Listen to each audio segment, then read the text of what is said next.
Tanda waktu tepat pukul 6 waktu Indonesia Barat.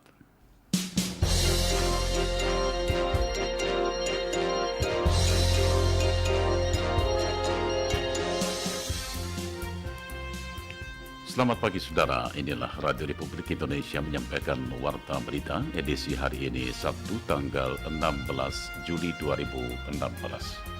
Kami sampaikan sehari berita penting.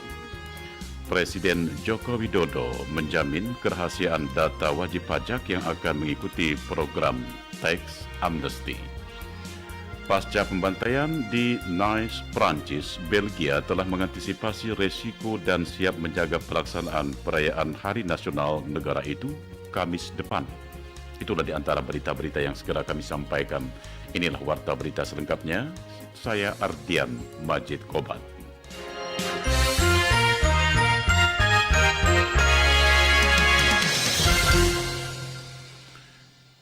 Saudara, Presiden Joko Widodo menjamin kerahasiaan data wajib pajak yang akan mengikuti program Tax Amnesty dan siapapun yang membocorkan data wajib pajak tersebut dikenai sanksi pidana selama 5 tahun penjara. Laporan selengkapnya disampaikan reporter Syarif Hasan Salampesi. Presiden Jokowi mengajak pelaku usaha baik skala kecil, menengah maupun atas untuk mengikuti program Tax Amnesty. Presiden Jokowi mengatakan bahwa Tax Amnesty merupakan ruang bagi warga negara Indonesia untuk berpartisipasi dalam pembangunan bangsa. Hal itu disampaikan Jokowi saat melakukan sosialisasi Undang-Undang Tax Amnesty di hadapan 2.700 pengusaha di Surabaya, Jawa Timur. Alasan pemerintah memberlakukan kebijakan ini adalah untuk meningkatkan pendapatan negara yang nantinya akan digunakan untuk pembangunan, perlambatan ekonomi dunia, dan persaingan antar negara dalam mematangkan arus modal dan investasi juga menjadi alasan lain. Karena itu Presiden menjamin kerahasiaan data wajib pajak yang akan mengikuti program Tax Amnesty. Presiden mengatakan siapapun yang membocorkan data wajib pajak tersebut dapat dikenai sanksi pidana dengan ancaman hukuman 5 tahun penjara. Selain itu, menurut Presiden Jokowi, data wajib pajak peserta program Tax Amnesty dipastikan tidak akan dijadikan sebagai dasar penegak hukum untuk melakukan penyelidikan, penyidikan, maupun penuntutan pidana. Kemudian ada yang bertanya, Pak, masalah kerahasiaan seperti apa? Kerahasiaan data seperti apa? Bahwa yang sudah ikut amnesti pajak, yang ikut tax amnesty, kerahasiaan itu dijamin.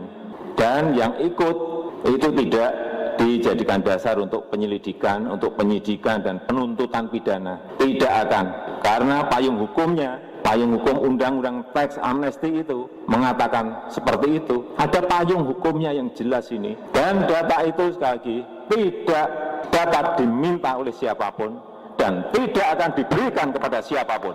Payung hukumnya ada.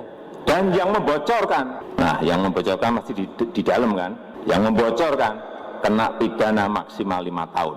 Jelas sekali itu. Yang kita inginkan, uang yang masuk, uang yang sudah dideklar tadi, kita ingin tadi untuk pembangunan infrastruktur. Yang kedua juga nanti bisa menambah penerimaan negara untuk disalurkan ke desa, sebagai dana desa, untuk memperbaiki pelayanan pendidikan, untuk memperbaiki pelayanan kesehatan rakyat, dan manfaat bagi perekonomian nasional kita. Ini manfaatnya sangat besar sekali. Bukan hanya urusan penerimaan negara, tetapi dengan adanya arus uang masuk dari repatriasi ini, dari amnesti pajak ini, akan ada yang namanya penguatan nilai tukar rupiah. Presiden Jokowi menjelaskan syarat untuk dapat mengikuti program Tax Amnesty. Ada 3 langkah mudah sebagaimana disampaikan Presiden, yakni pertama adalah menyampaikan harta dan asetnya, kedua adalah membawa harta tersebut ke Indonesia, dan yang ketiga adalah membayar uang tebusan. Namun untuk dapat melakukan semua itu, para wajib pajak tidak boleh sedang dalam penyelidikan kasus pajak. Lebih lanjut, Presiden mengatakan jika wajib pajak mengikuti program ini dalam waktu 3 bulan ke depan, maka uang tebusan yang harus dibayarkan hanya 2% dari total uang yang dibawa masuk. Namun jika melaporkan aset di luar negeri, uang tebusan menjadi 4%.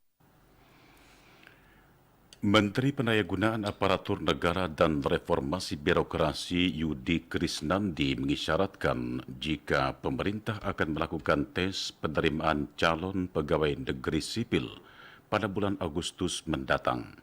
Namun demikian, hal itu akan dilakukan setelah Kementerian PAN-RB melakukan kajian kebutuhan pegawai sesuai keperluan pemerintah.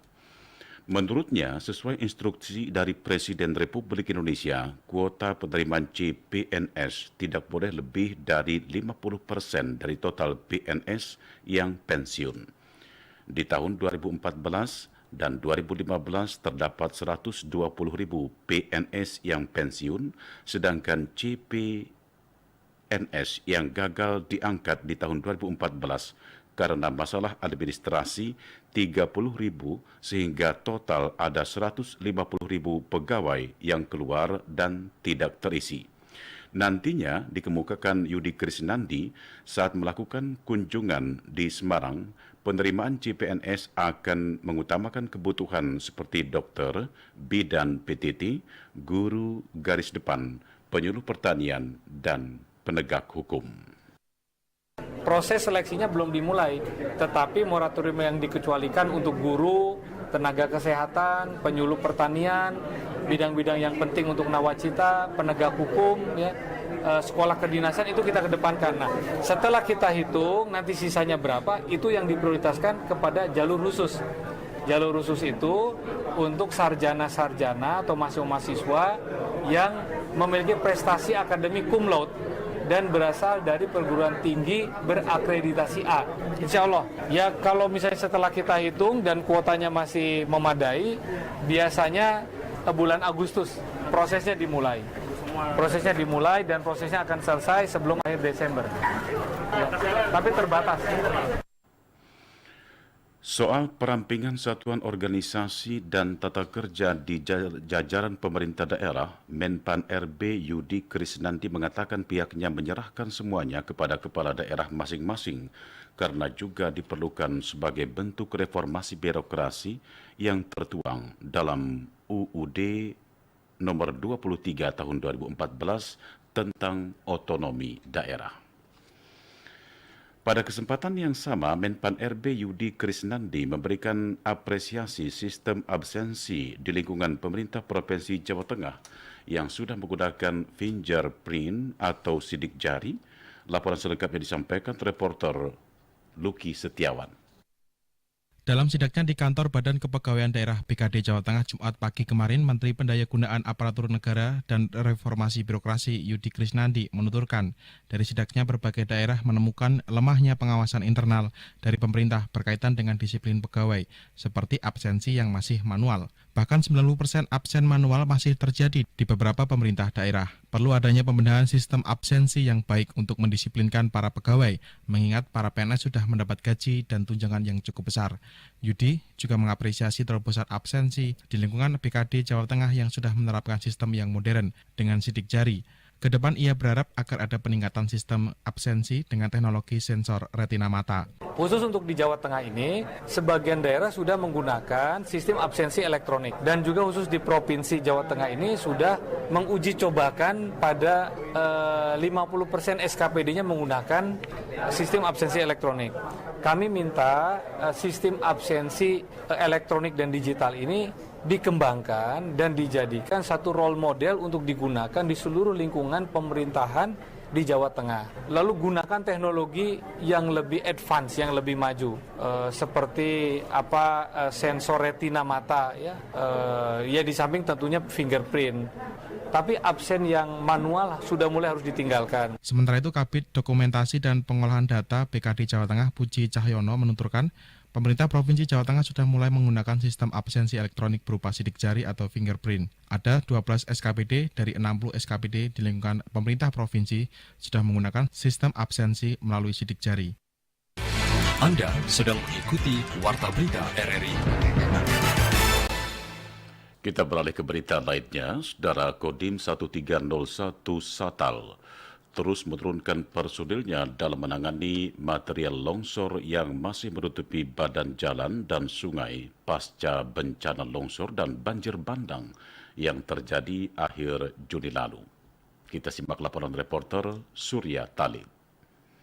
Pasca bencana yang menimpa Kabupaten Kepulauan Sangihe 21 Juni lalu, menyisakan material yang masih menumpuk di badan jalan. Dandim 1301 Satal, Letkol Kavaleri Sumantri Harsono yang ditemui di lokasi Kolongan Akembawi yang merupakan salah satu lokasi terparah, bersama beberapa warga Jumat pagi 14 Juli 2016 menurunkan sekitar 75 personilnya untuk membuka jalan yang masih tertutup dengan material longsor. Menurutnya, perlu adanya kajian tentang masih tidak layaknya dibangun hunian di lokasi tersebut. Sejak terjadinya bencana sampai sekarang, kurang lebih hampir 80-100 orang setiap hari kita kerahkan di berbagai titik. Termasuk sampai hari ini juga kita kerahkan, tadi apel pagi saya ambil ada 75 orang, beserta masyarakat kurang lebih ada sekitar 25-30 orang di wilayah Akembawi itu sendiri. Sampai saat ini sudah banyak hasil yang sudah kita capai. Awalnya jalan ini belum terbuka, akhirnya terbuka setelah 1 minggu terbuka, kemudian pada saat menjelang Lebaran sudah bisa 2 arah lalu lintas yang bisa melalui jalan ini. Kemudian saat ini kita membuat suatu kegiatan yang bisa kita istilahkan sebagai pra-infrastruktur pembangunan. Jadi kita siapkan dulu lahan, sungai-sungai yang tertutup kita buka semua, aliran-aliran sungai yang selama ini tertutup oleh material-material longsoran sudah mulai kita buka. Sehingga ke depan mungkin infrastruktur yang kira-kira memungkinkan untuk dibangun di bekas atau di sisa-sisa longsoran ini bisa kita segera mulai.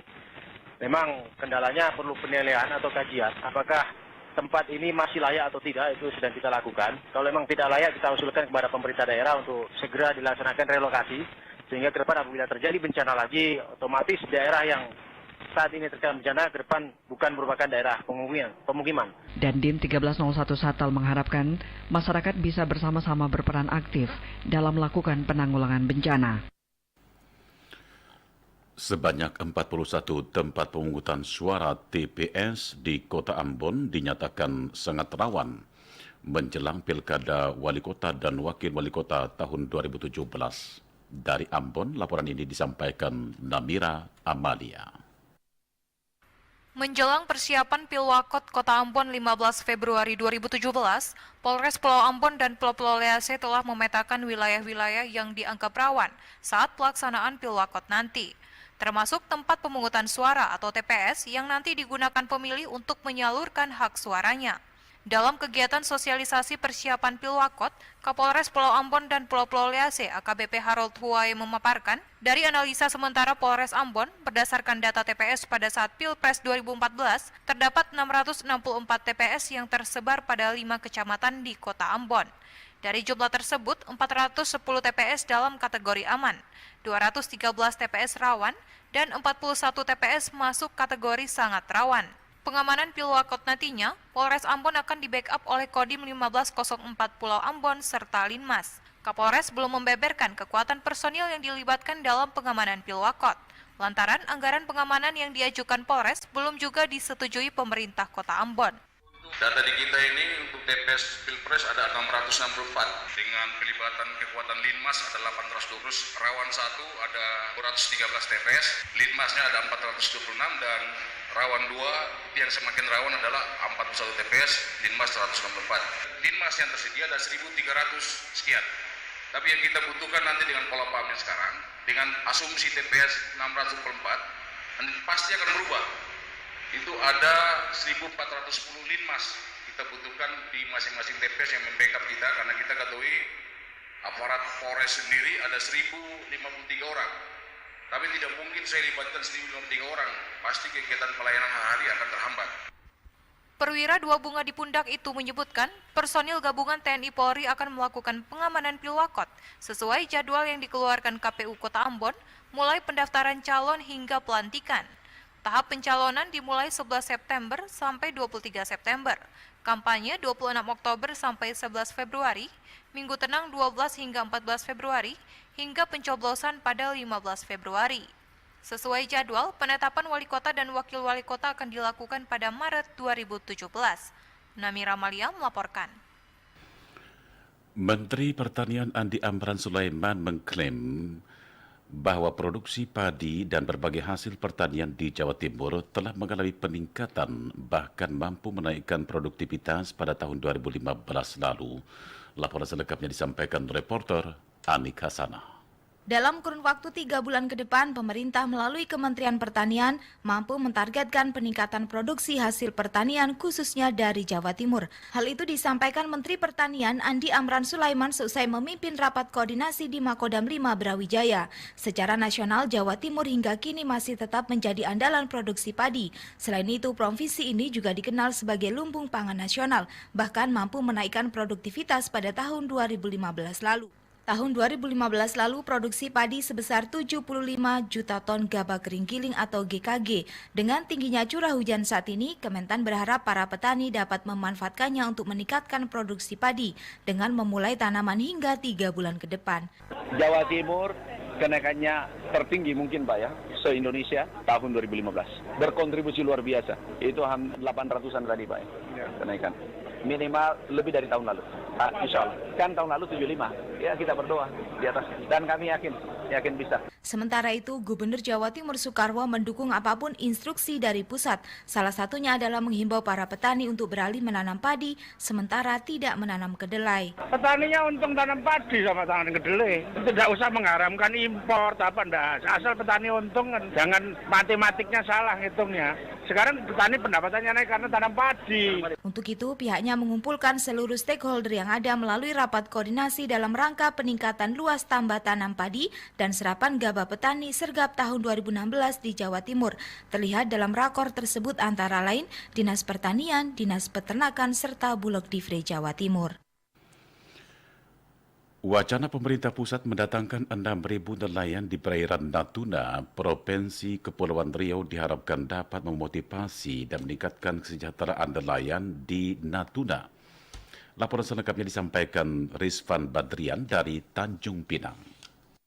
Pemerintah pusat berencana untuk mendatangkan nelayan dari luar daerah ke perairan Natuna. Program dropping 6.000 nelayan ke Natuna itu salah satu tujuan diantaranya adalah untuk meramaikan perairan di wilayah Natuna dengan nelayan dalam negeri yang selama ini diramaikan oleh nelayan asing. Terkait persoalan tersebut, Ketua Ikatan Keluarga Besar Natuna di Tanjung Pinang, Arlis Ghazali, kepada RRI mengatakan, perairan Natuna tentu memiliki potensi sumber daya alam yang melimpah, sehingga dengan potensi ini sesungguhnya dapat mendorong pendapatan rakyat dalam jumlah besar. Pengembangan potensi kelautan dan perikanan dapat menjadi salah satu elemen kuat untuk mencapai tujuan pembangunan nasional. Kehadiran nelayan dari luar daerah ke perairan Natuna tentunya dapat mempengaruhi hasil tangkapan nelayan setempat. Kita berharap kepada pemerintah daerah untuk melakukan pendekatan kepada masyarakat agar mereka dapat memahami tujuan pemerintah pusat itu secara utuh. Saya berharap dengan ini masyarakat Natuna secara otomatis mendapatkan peluang untuk berkarya.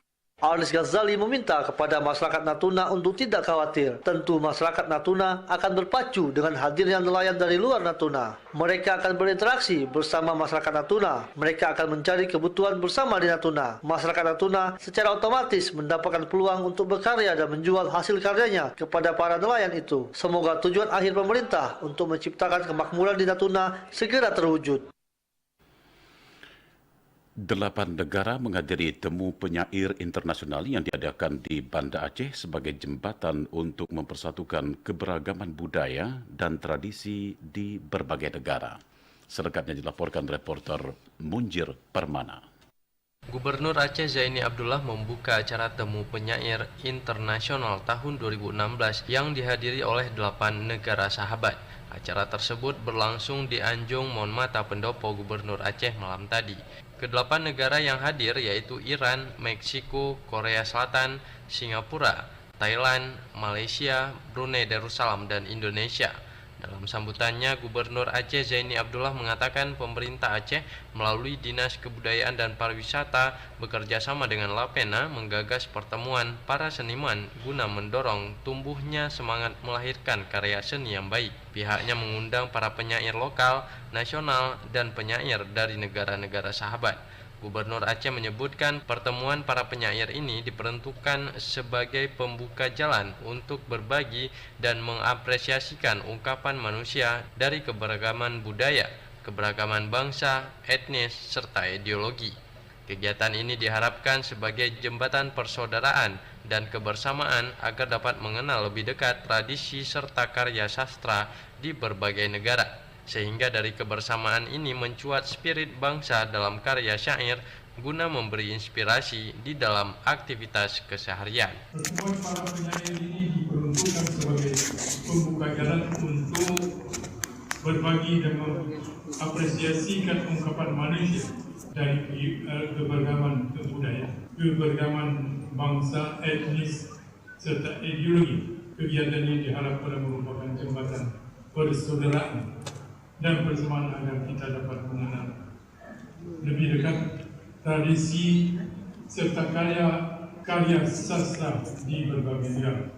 Pada acara Temu Penyair Internasional tahun 2016 ini turut di-launching sebanyak 27 judul buku yang merupakan hasil karya penyair lokal, nasional, dan negara sahabat. Di antaranya Jejak Seoul, karya S. Mahayana, Bayang Ibu, karya Kumalawati, Tirai Hujan, karya Arsyad Indradi, Spiring Mie Aceh, Secangkir Kopi Gayo, Bertalam Gio Nagan, karya Fikar W. Edah, dan beberapa judul lainnya. Saatnya disampaikan berita dari mancanegara dan kabar dari dunia olahraga.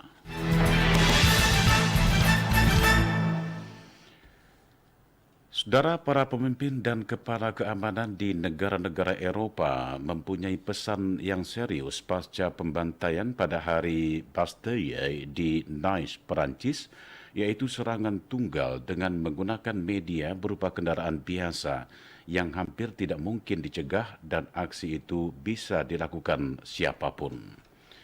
Dengan keprihatinannya, Perdana Menteri Perancis menyatakan dunia saat ini menghadapi era baru dan Perancis terpaksa harus hidup dengan terorisme.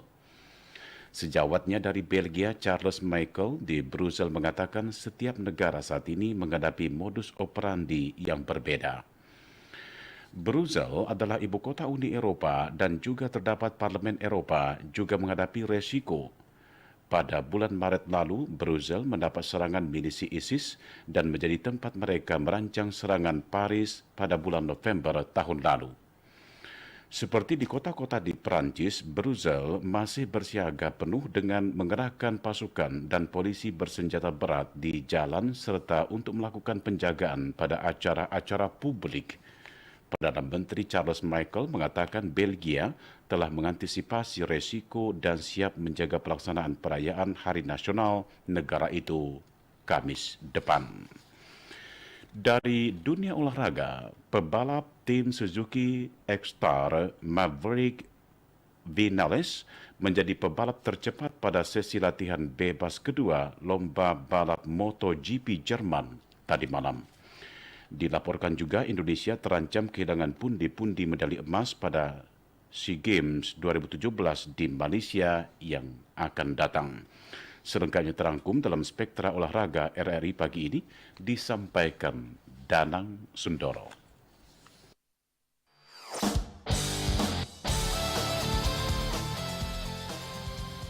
Sudah tampil di sirkuit Sachsenring, pebalap tim Suzuki X-Star Mavericks Vinales menjadi yang tercepat pada sesi latihan bebas kedua lomba balap MotoGP Jerman tadi malam. Balap tim Suzuki Maverick Vinales mencatatkan waktu terbaiknya 1 menit 22,161 detik atau unggul 0,220 detik atas pebalap Andrea Iannone yang berada pada posisi kedua. Pebalap Repsol Honda Marc Marquez berada di urutan ketiga dengan catatan waktu 1 menit 22,775 detik.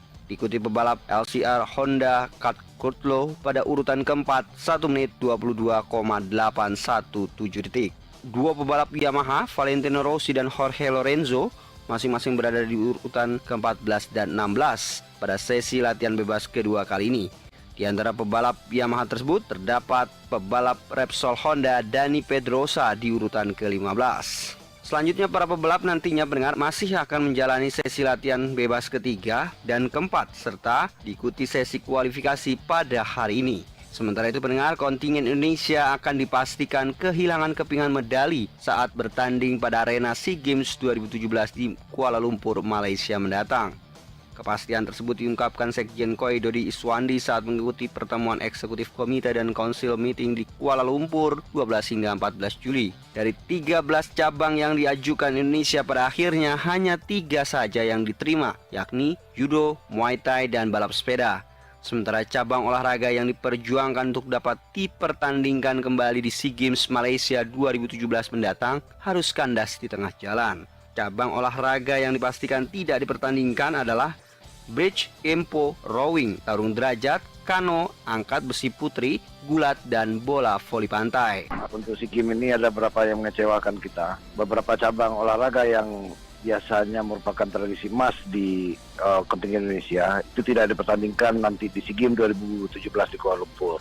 Seperti rowing, kempo, angkat besi khusus untuk wanita. Jadi kami sudah berjuang dari hari pertama. Ini juga tidak didukung oleh Malaysia sebagai tuan rumah. Sepulangnya dari Malaysia, Dodi Iswandi beserta para perwakilan eksekutif KOI lainnya akan melaporkan langsung hasil rapat ini kepada Menteri Pemuda dan Olahraga Imam Nahrawi dan Ketua Satuan Pelaksana Program Indonesia Emas Satlak Prima Ahmad Sucipto. Tercatat, dalam SEA Games 2017 di Kuala Lumpur mendatang akan ada 38 cabang olahraga yang siap dipertandingkan, yaitu akuatik, atletik, panahan, bulu tangkis, biliar and snookers, bola basket, tinju, kriket, balap sepeda, berkuda, anggar, sepak bola, golf, senam, karate, lawball, muay thai, netball, judo, hoki, hoki, skating, petang, rugby, sailing, squash, tenis meja, taekwondo, tenis, 10-pin bowling, triathlon, ski air, bola voli, indoor, wushu, menembak, sepak takraw, pencaksilat, dan angkat besi putra. Demikian pendengar Spektra Olahraga hari ini bersama saya Danang Sundoro.